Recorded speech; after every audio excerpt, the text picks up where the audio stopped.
Shalom and welcome to 2 Minutes of Torah. This year is entitled Daf Yomi The Gemara Chagiga Daf Yomi. The Gemara discusses Hatarat Nedarim.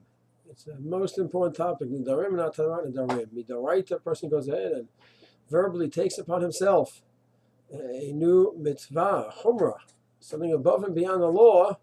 Then that, of course, is a mitzvah midoraita. He has to keep it. And to break it would be an issa.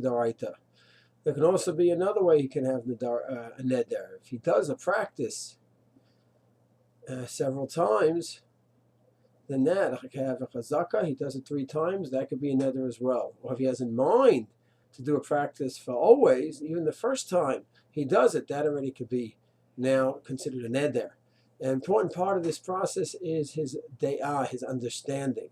Person goes ahead and accepts a chumrah upon himself, knowing that it's a chumrah, that's when he could become bound by it. If he doesn't understand it's a chumrah, he thinks it's halacha, then already it may not be considered a neder. The person goes ahead and stands for laning.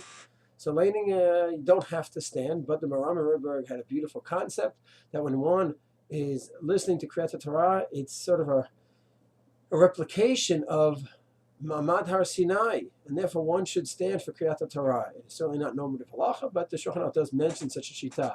So a person says, I want to take upon myself that chumrah Meramah, and he stands up for laning. Now it's a neder, he needs to stand up for laning, and if something comes up and he cannot do it anymore, he needs to have Tarat Nedarim.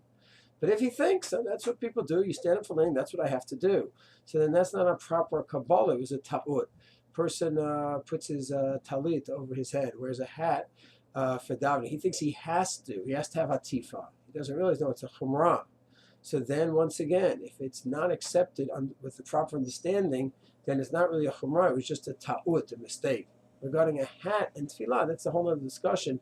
Mishna does say if a person's in a neighborhood where that's the way everyone walks around with a hat, then he might be bound by it.